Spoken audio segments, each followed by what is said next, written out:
Hello everyone, this is Professor Mohammad Shahid Ansari from the Maharashtra College of Arts, Science and Commerce. Welcome to the lecture series of Android programming. Today we will begin with the session 3rd, which is your layouts and its type and what are the building blocks components of the Android. The topics to be covered in this session are: what is view and view group, what are the layout and its type, common layout attributes, and the basic building blocks of the Android. In this session we cover these all 4 topics. Now begin with the first topic, that is your view and view group. First of all of you remember that in Android, view is a class. View is a class which provides a rectangular area on the Android screen, and it is responsible for drawing and event handling. View is a basic building blocks for user interface, and it is responsible for designing graphical user interface. View is also responsible for defining UI components. All the UI components in Android are called as widgets. View is the base class for all the widgets which are used to create a interactive UI components like button, text field, radio button, checkbox, drop down list. All the widgets are the subclass of view. The view group is again, it is a class, but it is a subclass of view. View group is invisible container. It provides a invisible container. That means when you execute the Android application, it is not visible at runtime, but it is used to hold the other views or view groups and define their layout properties. What does it mean? All the view components, all the view objects are displayed on view groups. View group is responsible for defining the containers. This container contains all the view objects that are used for designing our Android application. So now remember 2 things in this: view and view group, both are the classes. View is the base class, view group is the derived class. View provides a basic UI components, view group provides a container for UI components. We have a different layouts which are a subclass of view group. Now there is a again third hierarchy. First is a view, then parent class is a view, then subclass is a view group, then within view group there is a one more layer that is called as layout layer. All the layouts that is provided by the Android is a subclass of view group, and this layout will be defined in main_layout.xml file. This file is responsible for defining the visual structure of an Android user interface and can be created at runtime also. The main_layout.xml is file which is reside on resource/layout folder of your project. Next is your layout types. In Android there are different types of layout available. These are the basics layout that is provided by Android Studio. The first is your linear layout, second relative layout, third table layout, fourth absolute layout, and frame layout. In this slide only one line definition of each layout is available. In the next slide, we will discuss all the types of layout in details. Now, the first is your linear layout. Linear layout is a view group. Why? Because it is one of the subclass of view group that aligns all the children in the single direction, whether it is vertical or horizontal. Either it will arrange the components, arrange the children in vertical or horizontal. This will be decided by the orientation of the linear layout. Second, relative layout. Relative layout is a view group. Again, it is a subclass of view group that displays the child view in a relative position. In this layout, the relative position of the child we have to specify. Now, next, third is your table layout. Table layout, again, it is a view group that provide a rectangular structure having rows and columns. Table layout provides a structure containing rows and columns. Fourth is your absolute layout. This layout enables you to specify the exact location of its children. In this type of layout, we have to specify the x and y coordinates where we want to display the child. We have to specify the location of that child. Frame layout. The frame layout is a placeholder on screen that you can use to display the single view. So these are the types of the layout available in the Android. Now, moving to the first type, that is your linear layout. As we discussed in the previous slide, linear layout is a view group. It is a subclass of view group. It aligns all the children in a single direction, whether either in vertical or in horizontal direction.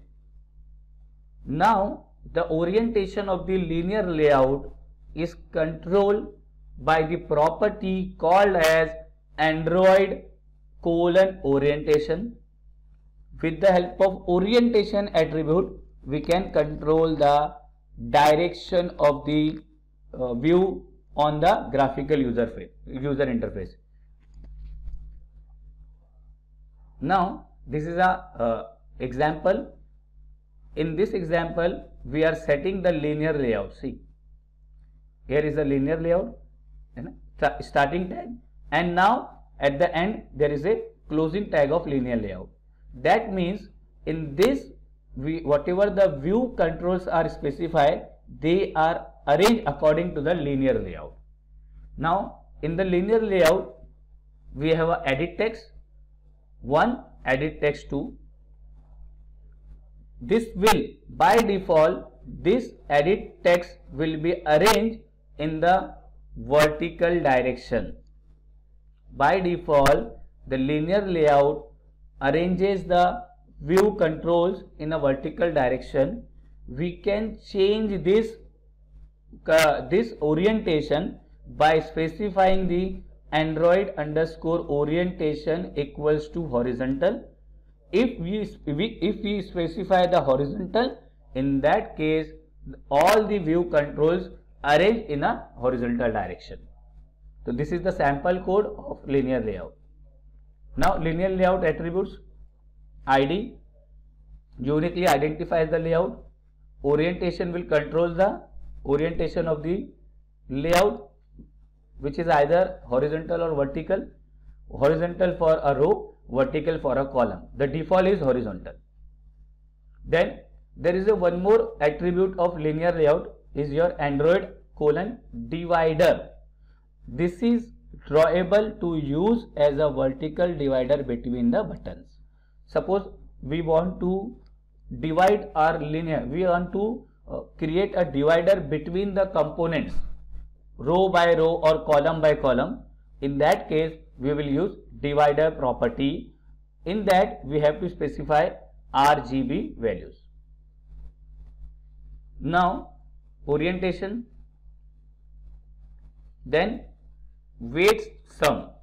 Orientation the same as the previous one, Android:weight sum. it will sum up the child weight. It will sum up all the child weight that is available in the linear layout. The output of the linear layout, by default it is vertical. So when you display a button on the Android linear layout, it will display like this. When you change the orientation to horizontal, it will display the button like this. So linear layout arranges the component from left to right, top to bottom. The orientation is controlled by the Android orientation attribute of the linear layout. Now moving to the next, that is your relative layout. Android relative layout enables you to specify how child views are positioned relative or neighbor to each other. How they are relative to with each other, that is controlled by the relative layout. The position of each view can be specified as a relative to the sibling element or relative to the parent. We have to specify the position with respect to sibling elements or relative to the parent element. Now the relative layout will display the view control like this.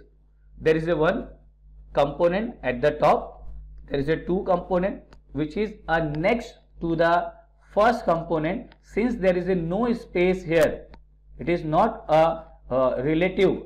When you specify the relative to this control, right, it is not able to display at right hand side. Why? Because there is a no space in the right hand side. So in the therefore it will display below the first control. Since there is a space, the third control will display relative to the second component, and so on. The attributes of the relative layout: Android :ID. This is the ID which uniquely identifies the layout. Android :gravity. This specifies how an object should position its content on both an x and y axis. Possible values are top. If you specify the content of the gravity of the relative layout as top, so it will display the view at the top. If it is bottom, it will display the view at the bottom. Same left, right, center. That means relative layout is used to divide the screen into different parts. Either it is top or bottom or left, right, center vertical, center horizontal, and so on. These are the possible values for gravity. So this is nothing but similar to the border layout that is available in Java. Next property is your Android :ignore gravity. If you ignore the gravity, this all values top, bottom, left, right, center will not be considered, will not be affected by the gravity. Next, relative layout example. See, in this case we are defining the relative layout in .xml file. In relative layout we have a edit text. Now the relative position, the relative to the edit text is your linear layout, but within linear layout we are using two buttons. Therefore edit text, after the edit text it will display a two button relative to the edit text. Now next, table layout. Most of the time the table layout is used when we want to arrange the view or UI components in a rows and column format. If you want to display a table like structure having rows and columns, in that case we will use table layout. Now there is a tag called as table row which is used to define the rows in the table. Each row has a 0 or more cell. Each cell can hold one view object. That means in table layout, first we will define a table layout. Within table layout we have to use a table row. Within table row we have a multiple cells, but each cell only store one view object at a time.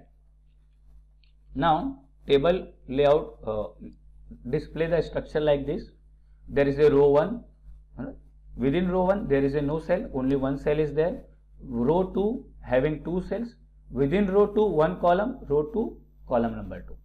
Row 3 column 1, 2, 3.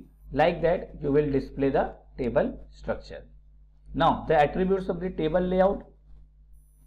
First is your ID. This is the ID which uniquely identifies the layout. Then Android collapse columns. This specifies the 0 base index of the columns to collapse.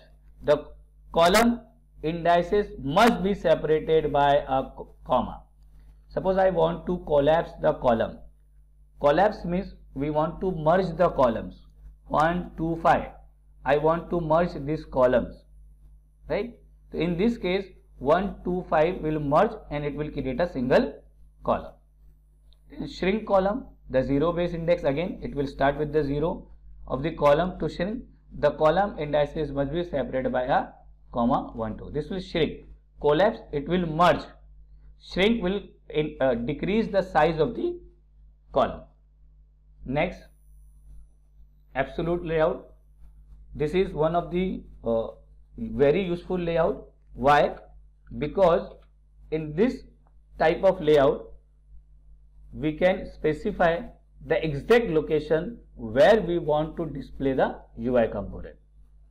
That means if you want to display a button at the particular position X and Y, absolute layout is responsible for defining the component by specifying the exact location of the children. Absolute layouts are less flexible and harder to maintain. Why? Because in this the geometrical information of the Android device you have to know, and you have to specify the exact location. If the location will not match, there may be chance one view control will overlap on the another view control. It is also possible in this. In Android, an absolute layout is a layout used to design the custom layout. Custom layout means you can specify your exact location. In this layout, you can specify the exact location of its children by using an X and Y coordinates. Now, in the absolute layout, look like this. Here 20,35, this is X coordinate, Y coordinates. Then 100,85, S coordinate, Y coordinates. Now, in this, always remember the top part is your X axis and the bottom one is your Y axis. Now, attributes of this layout, ID remains same. Now, you have to specify the X and Y coordinates using layout underscore X, layout underscore Y. Underscore X specify the X coordinates of the view, the position of the X coordinates of the view control, and the position of the Y is specified using a layout underscore Y attribute. Next is your frame layout. Frame layout is designed to block out an area on the screen to display a single item. Generally, this is used for creating a tab pane like structure. Frame layout is used along with the tabs, or you can create a tab pane in the Android. Generally, frame layout should be hold a single child view. You can, however, add a multiple children to the frame layout and control their position with the frame layout by assigning the gravity to each child using a Android underscore layout underscore Android colon layout underscore gravity attribute. By default, in each frame only one view control is displayed, but you can display multiple view controls. But to display multiple view control, we have to specify the gravity for each and every element of the view control. Now, the structure or the output of the frame layout is look like this. Frame layout demo, the top relative layout, then within that there is a frame layout. Within frame layout we have a image view, see, image view small, second one, this is your Android icon, and text view frame layout demo. One frame layout has 3 view controls: image view small, or text view. So this is your frame layout having 3 view controls. Attributes, first your ID, which is uniquely identifies the layout, then Android : foreground. This defines the drawable to draw over the content, and possible values may be a color value in the form RGB, ARGB, RRGGBB, right? This is nothing but a hexadecimal values. Now foreground color, if you want to set the foreground color for the Android, right? So Android : foreground is used. Then Android foreground gravity defines the gravity to apply the foreground drawable. The gravity defaults to fill. Possible values are top, bottom, left, right. As I told you in the previous slide, if you want to display a multiple UI components using a frame layout within a single frame, then you have to specify the gravity of that frame. That means we have to specify the position, that is your bottom, left, right, center. These are the values for the foreground gravity. Next, now moving to the next topic, that is your common attributes. Remember students, in Android each layout has a set of attributes which defines the visual properties of that layout. But there are few common attributes among all the layouts.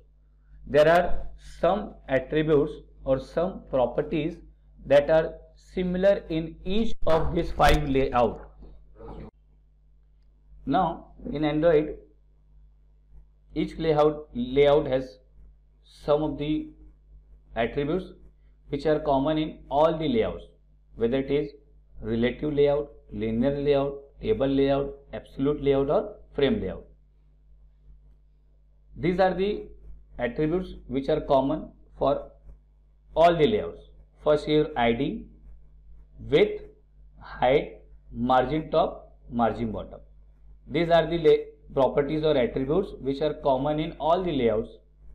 ID specify the unique identification of the view. Then second, width, this is the width of the layout. With the help of this attribute we can set the width of the layout. In the same way we can set the height of the layout using a height attribute. Margin top, this is the extra space on the top side of the layout. If you specify Android : layout _ margin top equals to 10 px, that means from the top it will leave the 10 pixel space. In the same way, if you specify the margin bottom value, from the bottom it will leave that much space from the bottom. Next, Android layout X, specify the X coordinate system, X coordinate value, Y coordinates value, layout with padding left. This is the left padding field for the layout, left side. In the same way we can fill the right padding. So these are the properties which are also available in HTML. HTML you can see there is a padding left, padding right, width, height. These all the properties are also available in HTML. That same properties or that same attributes can be used in Android. Now moving to the next topic, the basic building blocks of Android. Do remember students, there are 4 basic building blocks of Androids: activities, service, broadcast receivers, and content providers. These are the 4 building blocks of Android Studio. Activity is one of the very important in Android. They dictate the UI and handle the user interaction to the smartphone screen. Activity is responsible for handling the events on the Android application. Now, second is your service. They handle the background processing associated with an application. If you want to do some background processing, some background actions or some background processing, in that case you will create a service. Broadcast receiver, they handle communication between Android OS and application.